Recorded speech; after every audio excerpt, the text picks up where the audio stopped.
48वें काव्य में आचार्य महाराज ने यहाँ पर भक्ति की महिमा बताई थी। और बंधुओं, वास्तव में ये 48 काव्यों के माध्यम से जो आपने भक्तंबर स्तोत्र रचा, इसकी शुरुआत 48 दिन से ही हुई थी, 48 घंटे से ही हुई थी। क्यों हम जी? कौन से 48 घंटे? हाँ, हमारे यानी यह दीमापुर वालों के लिए ये 48 बहुत शुभ हुआ। 2019 का ये 48 का अंक उनके लिए जीवन में एक इतिहास रचा है। क्योंकि बंधुओं, वास्तव में कहते हैं चतुर्मास ऐसे नहीं मिलता। कितने 2-2, 3-3, 4-4 साल से लोग लगे हुए हैं, उनको नहीं, वो आपकी मात्र 48 घंटे के अंदर की यह भक्ति इतनी रंग लाई कि आपके जीवन की दिशा और दशा बदल रही है। और ये 48 काव्यों की महिमा का ही है कि जो धर्म की इतनी प्रभावना हो रही है। बंधुओं, 8 अंग होते हैं, 8 अंग में एक प्रभावना अंग होता है। अगर प्रभावना अंग अच्छा होता है तो व्यक्ति खुश होकर के चलता है।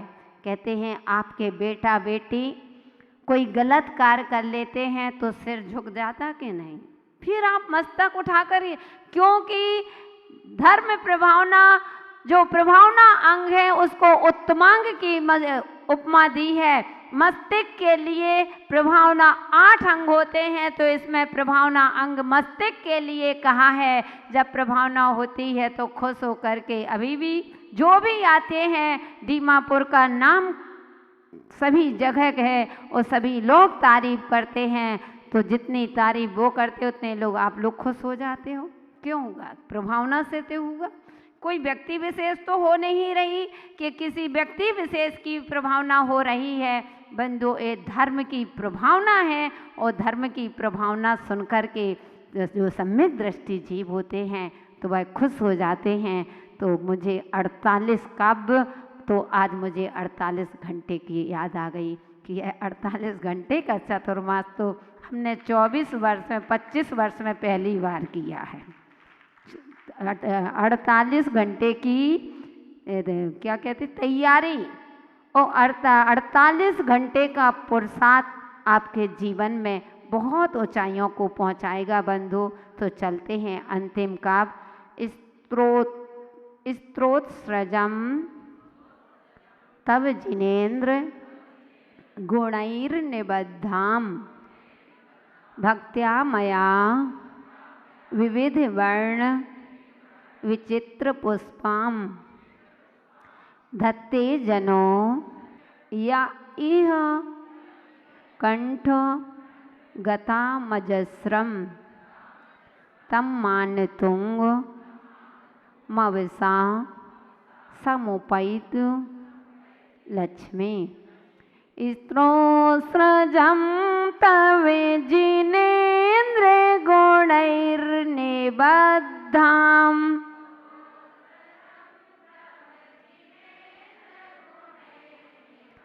भक्त्या मया विविध वर्ण विचित्र पुष्पाम्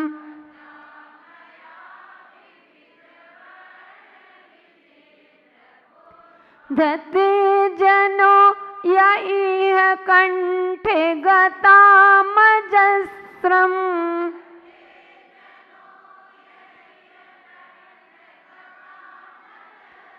तमान तुंग मवेसा समुपैत लक्ष्मी।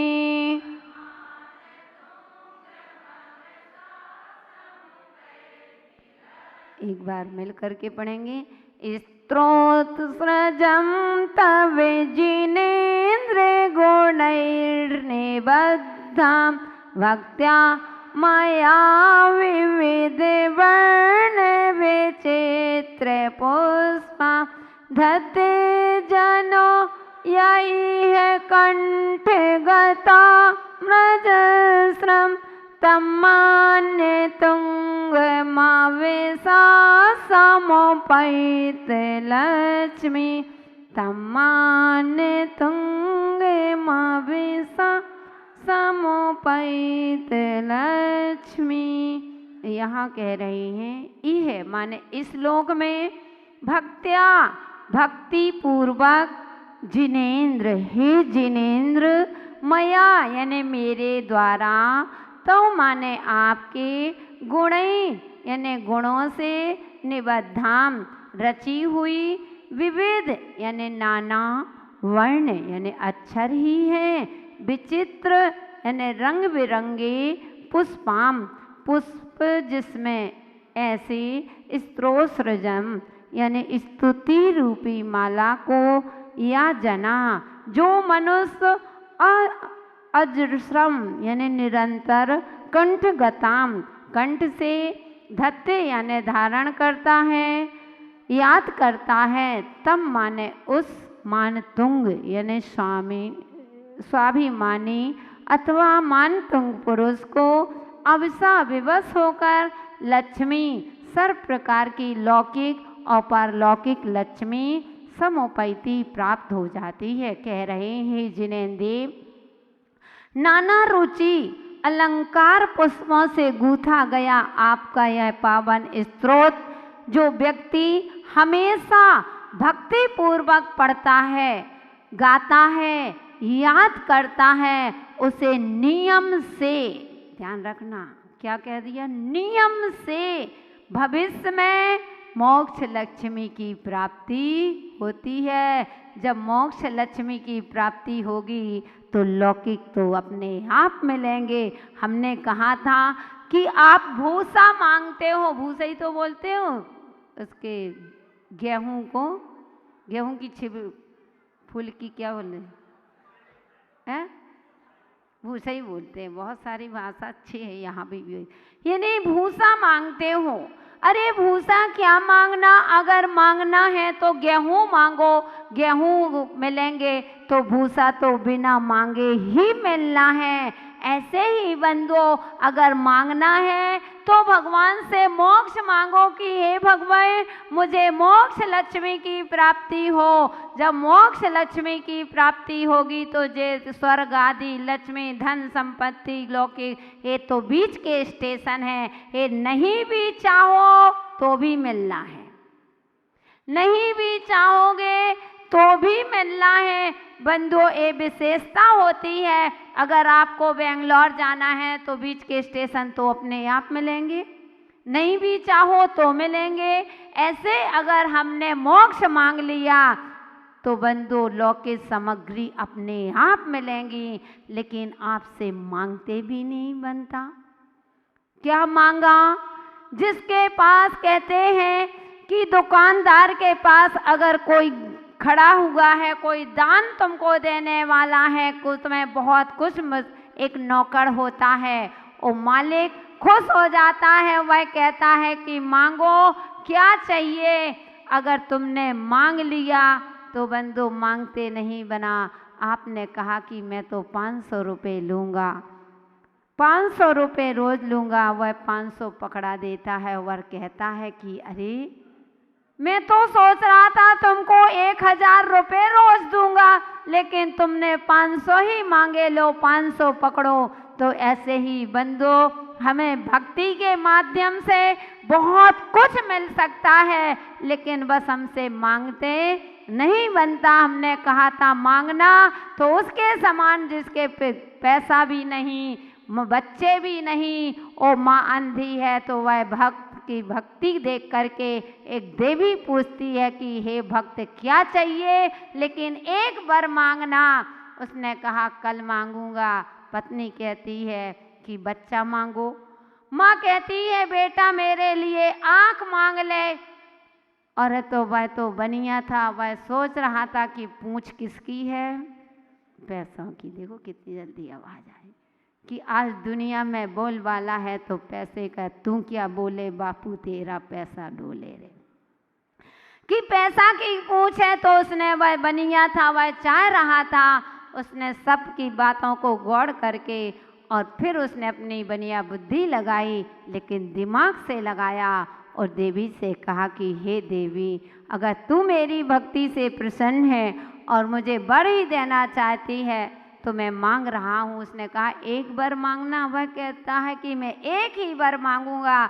उसने कहा कि मेरी भक्ति से खुश हो तो बस यही देना कि मेरी माँ अपने पोते को सोने की थाली में भोजन करते हुए देखे। क्या मांगा? सब मांगा कि मेरी माँ अपने पोते को सोने की थाली में भोजन करते हुए देखे। यानी उसने माँ के लिए आँख भी मांग ली। पोता कब देखेगा? जब संतान होगी। तो संतान भी मांग ली। और सोने की थाली में कौन भोजन करते हैं? नरेश जी, तुम करते हो क्या? कितने भी बड़े रहे आओ, लेकिन गिलट की वही लोहे की थाली मिलती। और वो भी आजकल बड़े बड़े सिस्टम, बड़े बड़े कार्यक्रमों में वो भी नसीब नहीं है, पत्ता ला गए। ये नहीं बंधुओं, तो कोई नहीं। तो उसने कहने का तात्पर्य कि उसने एक बार में सब कुछ मांग लिया। ऐसा भक्त होता है तो बस कभी भी मौका लगे तो भगवान से यही मांगना, तुमसे भगवान कुछ नहीं चाहूं, जन्म जन्म तेरे दर्शन पाऊं, मन में यही विचारा हमें आना पड़ेगा इस दर पे दोबारा। कि हे भगवान, बस भाव भाव में मुझे आपका दर्शन मिलता रहे, मैं आपकी भक्ति करता रहूं। तो भक्ति करने वालों को जब मोक्ष सुख मिल सकता है तो लौकिक सुख क्यों नहीं मिलेगा? सब कुछ मिलेगा। तो इस प्रकार से अपने भक्तांबर स्तोत्र समाप्त हुआ। बंधुओं, ध्यान रखिएगा कि जो भी मैंने पढ़ाया है आपको जो अच्छा लगा हो वह मेरे गुरुदेव का दिया हुआ है। टंकी में पानी भरा है तो इस सागर का भरा हुआ है। हमने तो टोटी के माध्यम से आपको पिलाने का प्रयास किया है। हमारे पास कुछ नहीं है, जो कुछ है मेरे पास सब मेरे पूज्य गुरुदेव का दिया हुआ है। हो सकता जो अच्छा लगा हो वो गुरु का होगा और जो खराब लगा हो वह मेरा होगा। तो जो भी गलती हो गई होगी, कुछ मिस्टेक हो गई होगी या कुछ भूल से कोई भी पढ़ने में पढ़ाने में जो भी गलती हुई हो तो सबसे पहले उस जिनमाणी माँ से क्षमा याचना चाहती हूँ। इसके बाद पूज्य गुरुदेव के चरणों में नमोस्तु करती है, उनसे क्षमा चाहती हूँ। और बंधुओं, आप लोगों से भी कि अगर जो अच्छा हो उसको स्वीकार करना और गलत हो तो उसको हमारी जो पास वापस कर देना। इन्हीं भावनाओं के साथ सभी के जीवन में मंगलमय हो, ऐसा सभी के लिए हमारा आशीर्वाद। जय बोलिए महावीर भगवान की। में स्नेही प्यारी प्यारी भव्यात्माओं, हमने आपसे चर्चा की थी जीवन की शुरुआत हमेशा दो पहलू से हुआ करती है। जीवन जब भी चलता है दो पहलुओं से जीवन जुड़ा हुआ है। अगर कोई कहता है कि मेरा जीवन एक ही पहलू से चलता है तो ध्यान रखना, अगर एक पहलू को मानने वाले हो कि मेरा जीवन एक ही तरफ से चलता है तो आप अभी सच्चे मायने में सम्यक दृष्टि नहीं हो। ये नहीं, हमारा जीवन कभी एक से नहीं, हमेशा जीवन की शुरुआत जो होती है दो पहलू से जुड़ा होता है। अगर कहीं सुख होता है तो कहीं दुख भी होता है। अगर आपको किसी से राग है, अति राग है, तो कहीं ना कहीं किसी ना किसी से आपका द्वेष अवश्य होगा। अगर आपके जीवन में यहाँ अभी शांति दिख रही है तो कहीं नहीं, कहीं ना कहीं आपको अशांति जरूर होगी। कभी धूप है तो कभी छाँव है, कभी सुख है तो कभी दुख है, कभी पुण्य है तो कभी पाप है, कभी जन्म है तो कभी मरण है, कभी संयोग है तो कभी वियोग है। कभी जीवन आप सोचो कि मेरा संयोग ही संयोग बना रहे, किसी जीव से वियोग न हो। तो हे भव्यात्माओं, जब संयोग हुआ है तो वियोग होना ही होना है। अगर जीवन में दुख चल रहा है तो घबराओ मत, दुख के साथ साथ जीवन में सुख अवश्य आएगा, ऐसा हो ही नहीं सकता। तो बंधुओं, आज थोड़ी सी चर्चा हम और सुख और दुख अथवा पुण्य और पाप की चर्चा करते हैं, क्योंकि बंधुओं मैंने कहा कि यह जीवन में अगर आपके जीवन में दुख आया है तो घबराना नहीं। कभी कभी यूँ होता है, चारों तरफ से दुख आता है, अगर संकट आते हैं, विपत्ति आती है, एक विपत्ति ठीक नहीं हो पाती, दूसरी खड़ी, दूसरी नहीं तो तीसरी, तीसरी नहीं तो यहाँ से वहाँ से। बंधु, जब पाप कर्म का तीव्र उदय होता है तो बंधु पता चलता है कि वह विपत्ति ही विपत्ति आएगी। चारों तरफ से जहाँ भी तुम नजर डालोगे वहाँ विपत्ति ही सामने खड़ी हो जाएगी। एक विपत्ति, एक परेशानी का आप सामना कर नहीं पाओगे, दूसरी परेशानी तुम्हारे सामने खड़ी हुई है। क्यों? क्योंकि अभी तुम्हारा पाप कर्म का उदय चल रहा। अब ऐसा नहीं कि पाप कर्म के उदय में आकर के आप अपने ही जीवन को समाप्त कर दो अथवा कुछ अपना ही जीवन का बिगाड़ कर लो। नहीं, घबराओ नहीं। अगर बुरे दिन चल रहे हैं तो अच्छे दिन भी कभी कभी ध्यान रखना, जब चारों तरफ से संकट आते हैं, चारों तरफ से विपत्ति आती है, तो दुख में से सुख को खोजना। हमारे भगवान महावीर स्वामी ने कहा है कि हे भव्यात्माओं, जब चारों तरफ से विपत्ति आती हैं तो समझ लेना कि मेरे सुख के दिन जल्दी आने वाले हैं। क्योंकि जब रात्रि में देखा होगा ज़्यादा अंधेरा घिर जाता है, ज़्यादा घनघोर अंधेरा होता है, तो इसका तात्पर्य है कि सुबह जल्दी होने वाली है। होता ना, कभी अंदाज लगाए, कभी रात्रि में जब खूब रात्रि होती है तो दिन भी जल्दी आ जाता है। ऐसे ही हमारा चिंतन, क्योंकि हमारा जब भी प्रवचन होता है एक पॉइंट जरूर आता है, वी पॉजिटिव, कि अपनी सोच को अच्छा बनाइए, अपनी सोच को सम्यक बनाइए, अपनी सोच को ऊंचाइयों पर पहुंचाइए। घटिया सोच तो बिना सोचे ही आ जाती है।